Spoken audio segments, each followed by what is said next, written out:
I earned my degree online at Arizona State University.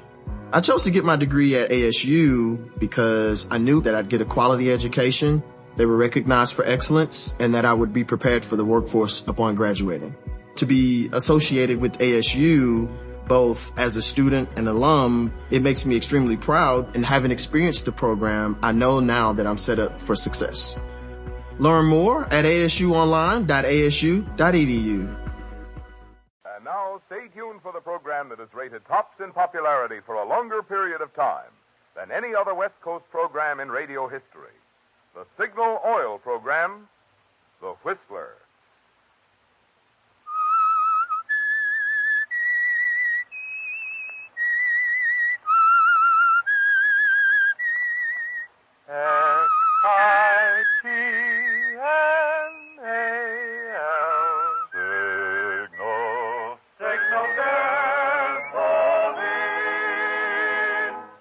Signal, the famous Go Farther gasoline, invites you to sit back and enjoy another strange story by The Whistler. For extra driving pleasure, the signal to look for is the yellow and black circle sign that identifies Signal service stations from Canada to Mexico. And for Sunday evening listening pleasure, the signal to listen for is this whistle that identifies the Signal Oil program, The Whistler.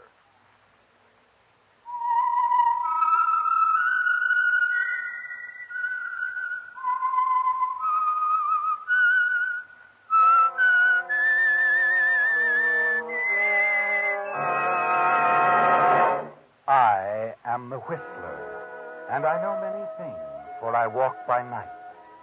I know many strange tales hidden in the hearts of men and women who have stepped into the shadow. Yes, I know the nameless terrors of which they dare not speak. And now for the Signal Oil Company, the Whistler's strange story. Appointment for murder.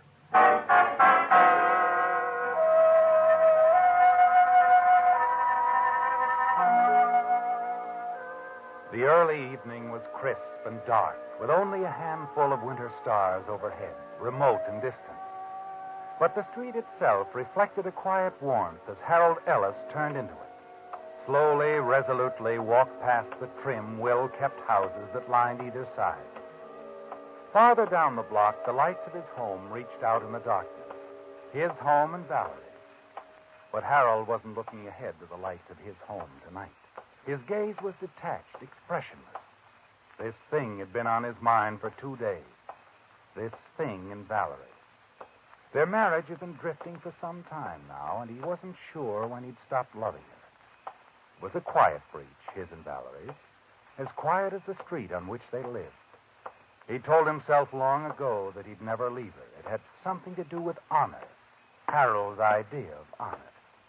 But this other matter, this thing, something had to be done about it right away, tonight.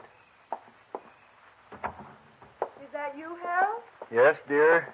It's me. Oh, you had me worried. You're late, Harold. Almost an hour. Yes, I know. Sorry, Valerie. Is everything all right?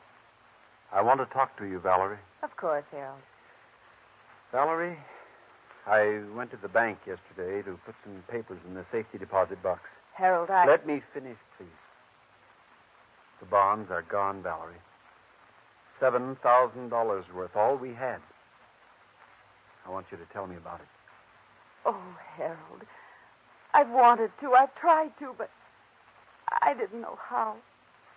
What did you do with the money? I lost it. Gambling?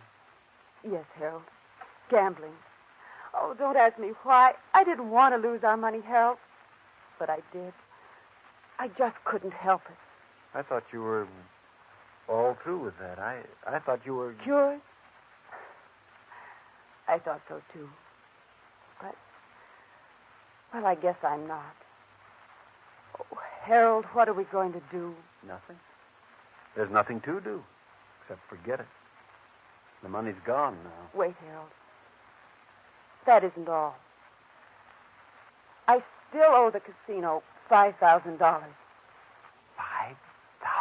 I have to pay it by the end of the week, or...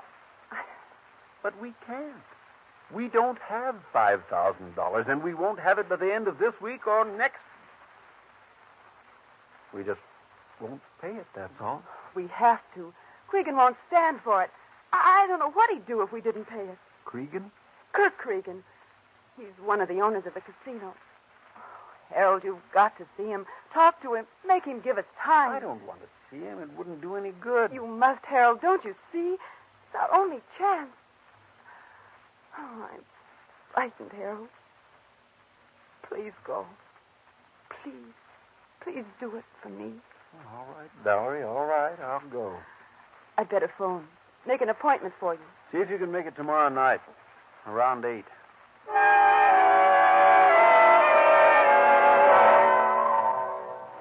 The following evening at 8, you arrive at the casino. It's like another world to you, isn't it, Harold? A sudden maze of faces, some intent, harried, others flushed with frantic, unreal smiles. The man who greeted you at the door is motioning you toward another door at the back of the casino, and you follow it. You did say you wanted to see Mr. Cregan, not Mr. Layton. Cregan, Kirk Cregan. He's the owner, isn't he? He's one of them. Layton's the other. It's Mr. Cregan I'm looking for. Okay. This is his office. Mr. Ellis to see you, Mr. Cregan. Come in, Mr. Ellis. I'll be off, please. Okay. You look around the office, Harold. Not at all what you expected. It looks like the office of any well-established business executive, doesn't it? And Kurt Cregan is a surprise, too. He might be a business executive or a professional man.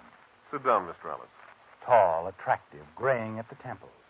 He looks you straight in the eye and smiles like the family doctor, perhaps. Only one thing about him seems out of the ordinary.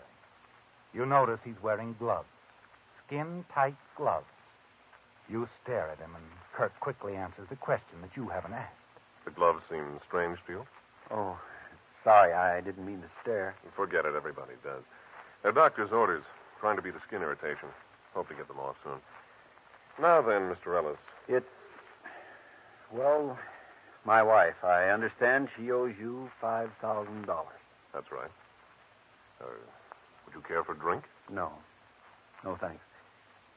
About the $5,000, Mr. Cregan, I can't pay it. I don't have it. At Arizona State University, we've made online education better, smarter, and more personalized, so you can go further in your aspiring field. I decided to pursue medicine once I realized that ASU did have the online program for biological sciences. You're still required to learn the same curriculum. You're still being tested on the same content that anyone would be tested on in person. The comprehensiveness of the program prepared me so well for medical school. Explore over 350-plus programs at asuonline.asu.edu. I earned my degree online at Arizona State University.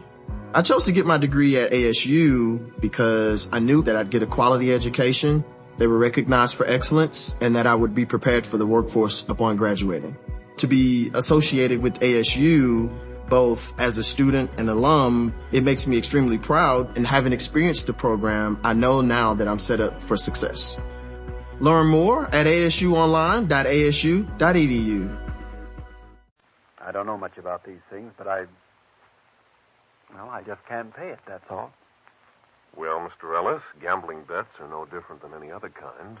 When they're incurred, they have to be paid. When we owe the customers, we pay them. We expect them to pay when they owe us. That's just good business, don't you agree? Well, yes, it's good business, all right, but I just don't have that kind of money. I see. Tell you what I'll do, Mr. Ellis. By the way, are you a gambling man? No, I'm not. Well, even so, I think you'll agree this is fair. Suppose we cut for high card, you and I. If you cut the high card, the debt is canceled. If I cut it, you'll have to pay me the $5,000. Now, even if you lose, you're no worse off than you are right now. How about it? Well, I don't know. I mean, this is a straight deck. You can look at it if you want to. Oh, no, it isn't that. It's just because I'm giving you a chance, Mr. Ellis, that's all. A chance to cancel a debt. I don't often do that. But I'm a gambler. In your case, I want to give you a break because you're on a hook through no fault of your own. All right, Mr. Cregan. Go ahead, Cap. As you say, I have nothing to lose. Okay. There you are. 10 of spades. Your turn. Okay. The Queen of Diamonds. Well, well, you win, Mr. Ellis. The debt's canceled. Now, how about that drink? Yes. Yes, I think I will have a drink now. Thanks, Mr. Cregan. Good. Scotch and soda, okay? Fine. Just fine. Hell, I don't mind telling you, I feel much better now, Mr. Cregan. Oh, here's your drink. Thanks. Oh, excuse me a moment. Oh, Jerry, come in. Oh, I didn't know you were busy, Kirk. Not busy, Jerry. Mr. Ellis and I were just having a drink. Come on in. All right. This is Mr. Ellis. Mr. Ellis, my partner, Jerry. How do you do? How do you do? Sit down. Join us, Jerry. This is a celebration. Mr. Ellis just won $5,000 from me. Well, congratulations, Mr. Ellis. You're a lucky man. Thank you. Yes. Mr. Ellis was a very lucky man. But you, Jerry, you're unlucky. Hey, watch it. No, you're not so lucky, Jerry. I'm taking over the club as of now. Now, Kirk, now, wait a minute. Why, you shot him. No, Mr. Ellis, I didn't shoot Jerry. You did. I did. No, you You shot... shouldn't have shot my partner, Mr. Ellis. Now I'm afraid I'll have to call the police.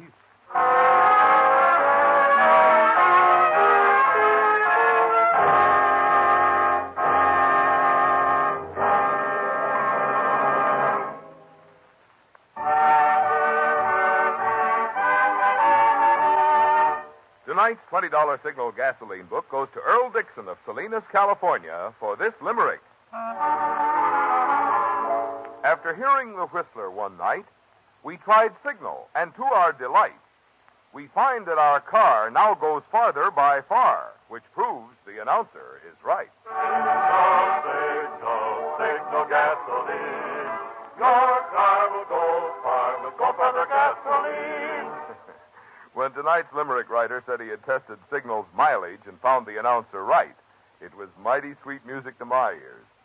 Yes, although Signal has long been famous as the Go Farther gasoline, we're always happy to hear when someone puts Signal to the test. For we know that in addition to Signal's good mileage, he'll also discover quick starting, peppy pickup, and smooth power. That's because mileage and performance naturally go hand in hand. You get all the things that makes driving more pleasure when you switch to Signal, the famous Go Farther gasoline.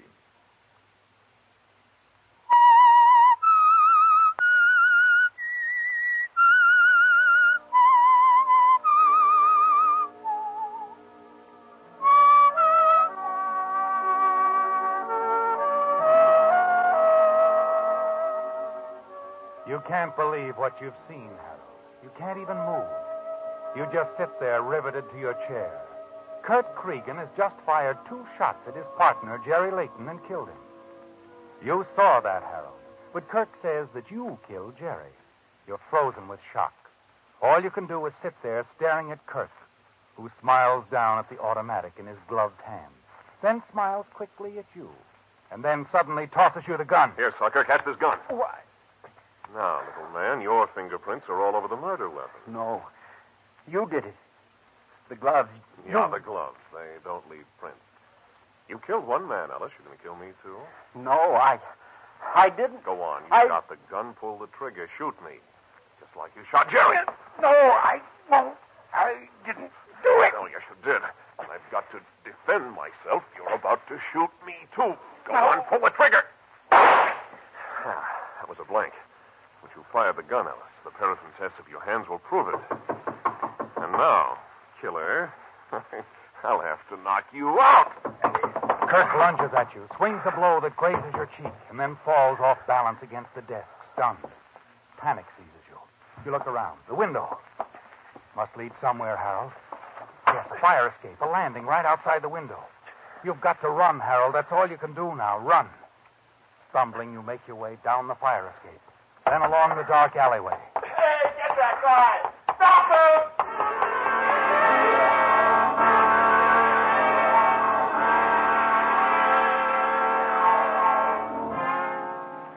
Yes, Harold, all you can do is run.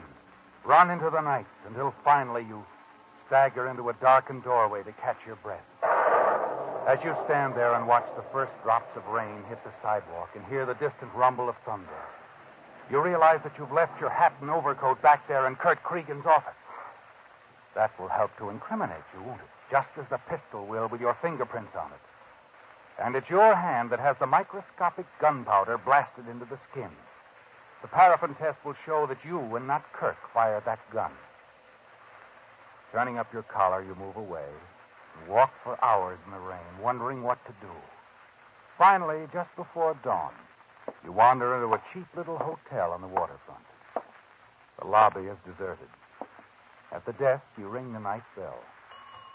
As you stand waiting, your eyes fall on a midnight copy of the morning edition. Gambler shot by irate husband.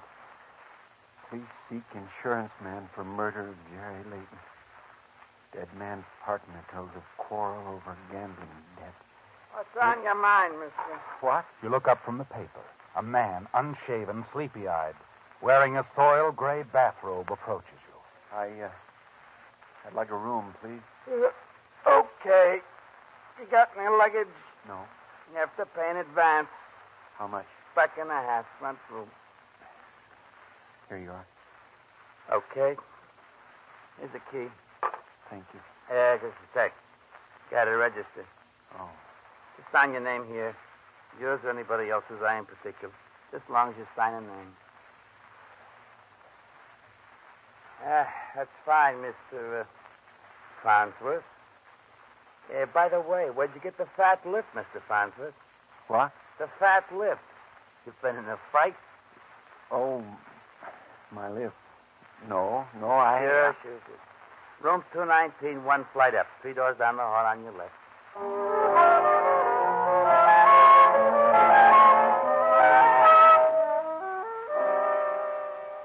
Upstairs in the room, you stretch out on the bed and lie there, staring up at the ceiling. It's hard to believe this has happened to you, Harold. It's like a nightmare. The police of the city are looking for you, the charge, murder. And they'll never believe it was a frame-up, will they? You close your eyes and listen to the sounds of the city awakening, the storm. Wonder what you're going to do. Presently, you get out of bed, stand by the window, and watch the gray dawn approach. And then suddenly your attention is drawn down to the street below. Oh, a police car pulls in at the curb. A man hurries out of the hotel to meet it. You recognize the desk clerk. Quickly, you slip into the hall. Start for the stairs and realize the police will be coming up those stairs. Then at the far end of the corridor, you see a window, a sign over it. Fire escape. It won't open. As you hear footsteps on the stairs, you look around frantically. See a door a few feet away and slightly ajar. You don't know what's on the other side, but it's your only chance. You find yourself in a linen closet. Leave the door open a crack. Hear the footsteps coming down the hall and recognize the clerk's voice. Yeah. Suddenly it hits me, see? I read in the papers about this Harold Ellis guy, and suddenly it hits me. He fits a description, all right. When did he check in? A few hours ago. Say, is there a reward out on this guy, huh? No, there isn't. How do you like that? What a lousy bloke for me. You watch them through the crack in the door as they walk down the hall and turn into the corridor and disappear. Quickly, you slip out of the closet, down the stairs, through the lobby, out into the street. Hey, you down there! You glance up, see the policeman leaning out of the window of your room. You turn and break into a run. Hold it, Ellis! Stay where you are! Ellis!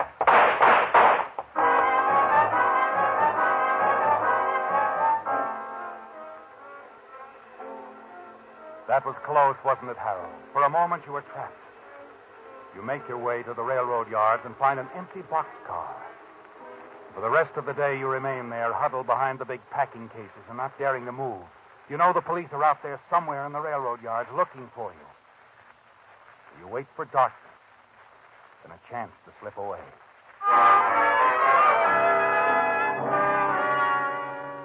That evening, under cover of darkness, you move along the back street and finally walk into a drugstore and step into a phone booth. You can't go on hiding and running forever, can you, Harold? You don't know what else to do. You've got to talk to someone. Someone who can help you. You wonder, don't you, Harold? Wonder why you're dialing this number. Why you turned instinctively to Judy for help and not your wife. Judy, Mr. Fleming's secretary, a girl at the office. A girl who has suddenly become something more than just another one of the employees. Hello?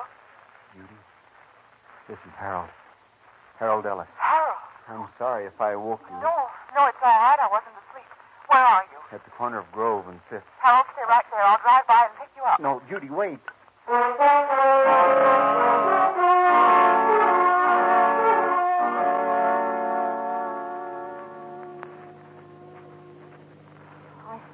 I don't know quite what to say, Harold. You should turn yourself in, I suppose, yet... The police wouldn't believe me. Can you blame them? But you didn't kill Leighton. Oh, Harold, I wish I knew what to do. Maybe it's as simple as, well, running. Harold. Yes? Whatever you decide, I'll help you any way I can. Money, my car. Thanks, Judy. Here we are in my apartment house. Come on, Harold. No. No, Judy, I'm not going with you.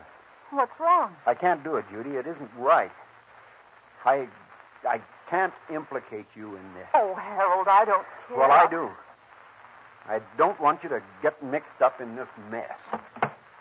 Goodbye, Judy, and thanks for everything. Oh, no, I wait. guess the ride, our little talk, did me some good. Judy, I'm tired of running. Now I know what I've got to do. You're going to give yourself up? Yes. But first, I'm going to have a little talk with Kirk Cregan. So long, Judy.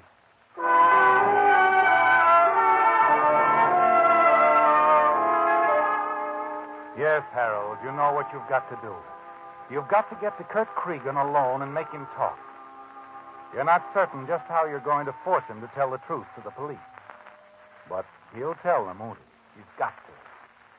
The following night, after long, endless, sleepless hours of hiding, waiting, and thinking, you decide to make your move.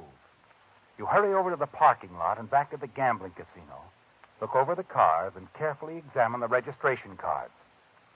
You find Cregan's dark convertible, ease into the back, and lie flat on the floor. Then, pulling the auto robe over you, you settle down to wait for him. But the sleepless hours have caught up to you, haven't they, Harold? Somehow you've dozed off. And when you rouse yourself from your heavy slumber, the car is in motion. You stretch your cramped legs, try to sit up. The car suddenly comes to a stop. You pull yourself up, watch Kirk as he walks away, and then as you look around, you realize he's walking up the path to your house. Stunned, you watch him as he enters. You know you shouldn't take the chance of being seen, and you're sure the police are watching your house, but you've got to find out what Kurt Cregan is doing there. You get out of the car, hurry around to the side of the house. Kitchen window is I open. just wanted to see you, baby. You hear voices. You shouldn't have come. Relax, sweetheart. The cops aren't covering this place anymore. Harold wouldn't be stupid enough to show up here. They know it. All right. When you shot Jerry Layton, why didn't you hold Harold at the club until the police got there? Well, he was a little too fast for me. But don't worry, they'll get him. He's a dead pigeon. It'll all work out just the way we planned it, baby. Are you sure? Well, what do you mean? I earned my degree online at Arizona State University.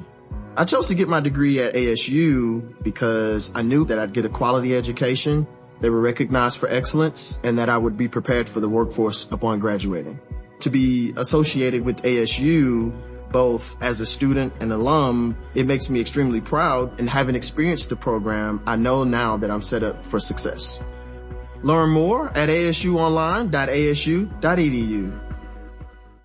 You just realized your business needed to hire someone yesterday. How can you find amazing candidates fast? Easy. Just use Indeed. Stop struggling to get your job post seen on other job sites.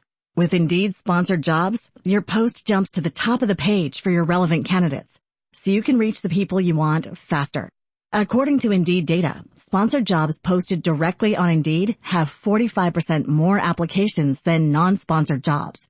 Don't wait any longer. Speed up your hiring right now with Indeed.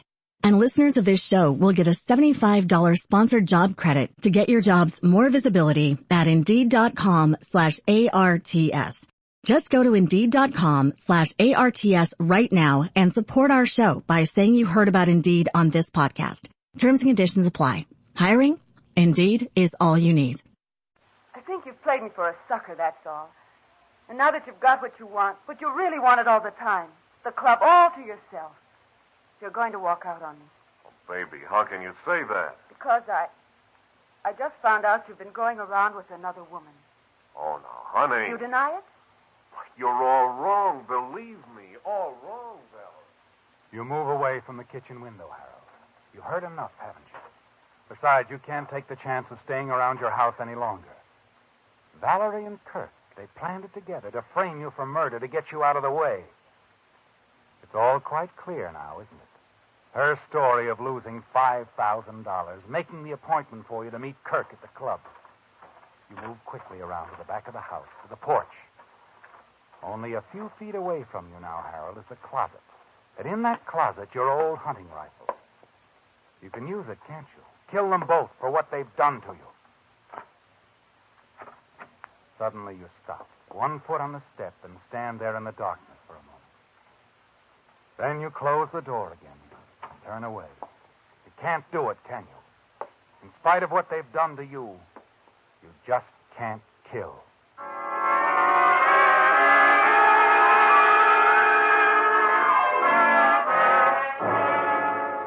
No, you can't kill, and you can't go on running. An hour later, you decide the only thing to do is to turn yourself in. Police Department, 3rd Precinct Station, Sergeant Grove. Yeah. Give me that again. Oh, okay. Okay, right, Lieutenant. Oh, someday that guy's going to drive me. Oh. Well, what can I do for you, sir? I want to give myself up. Oh? My name is Harold Ellis. You've been looking for me. Harold Ellis, huh? Yeah. Yeah, we sure have been looking for you, Mr. Ellis.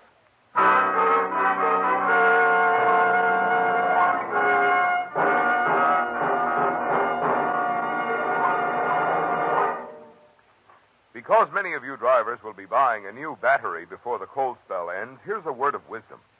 When you compare the cost of various batteries, remember this. The important thing is not the first cost, but the cost per month, which of course depends on how long the battery lasts. Measured by that yardstick, one of today's most economical batteries is the new Extra Long Life Signal Deluxe battery. Instead of being guaranteed for only 12 or 18 months like ordinary batteries, the new Signal Deluxe batteries are guaranteed a full 30 months on a service basis. And so that you'll enjoy quicker cold weather starting, Signal Deluxe batteries deliver up to 35% more power because their improved type microporous all-rubber separators hold twice as much acid solution between the plates. Now, these are just 2 reasons why, before you buy any battery, you'll be wise to get your Signal dealer's trade-in offer for your old battery, plus his convenient credit terms. Prove it for yourself that on a per-month basis, it actually costs less to enjoy the quicker starting and long dependability of today's finest battery, a Signal Deluxe battery.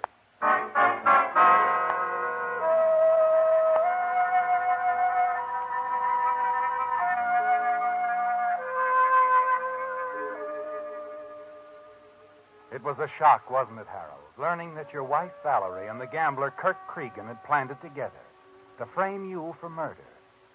As you listened outside your kitchen window and heard them talking about it, you wanted to kill them both, didn't you? Yet somehow you couldn't. So you hurried away, and finally you'd made up your mind to give yourself up. Now you stand in the police station facing the desk sergeant. Yeah. We've been looking for you all right, Mr. Ellis. I don't suppose anyone will believe me, but I didn't kill Leighton. We know you didn't. What? We've already got Leighton's murderer. You have who? Kirk Cregan, the gambler. He's at the emergency hospital right now. Pretty bad shape. He confessed. But why? If he was in the clear, if the police were looking for me... He got into an argument with his girlfriend. Sorry, Mr. Ellis. Your wife. She stabbed him with a kitchen knife. Valerie? Yeah. When the officers walked in on her, your wife broke down, told them everything. Everything? That's right. The whole story of how she and Cregan framed you. That makes me feel better. I'm glad Valerie finally told the truth. There wasn't much else she could do. The boys had her in custody a few seconds after she'd stabbed Cregan. She didn't have time to make a getaway. She should have realized the police would be watching the house looking for me. Nope. That's a funny thing. We hadn't been watching your house at all. Then how did it happen the police got there so One of quickly? your neighbors called. Tipped us off that you were there, looking in the kitchen window. We came after you and found your wife and Cregan.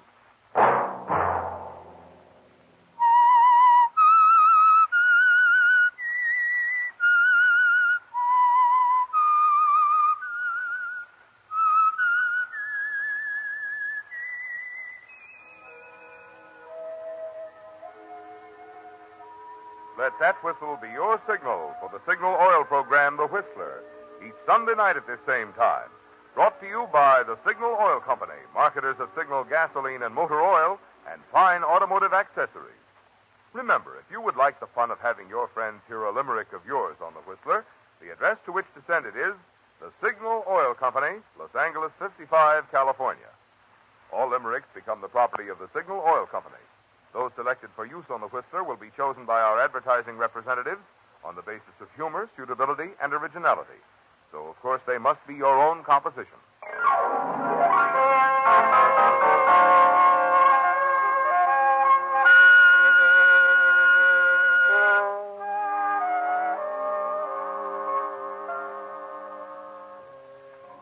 Featured in tonight's story were Bill Foreman, Harley Bear, and Rye Billsbury. The Whistler was produced and directed by George W. Allen, with story by Gil Thomas, music by Wilbur Hatch, and was transmitted to our troops overseas by the Armed Forces Radio Service. The Whistler is entirely fictional, and all characters portrayed on The Whistler are also fictional. Any similarity of names or resemblance to persons living or dead is purely coincidental. Remember, at this same time next Sunday, another strange tale by The Whistler.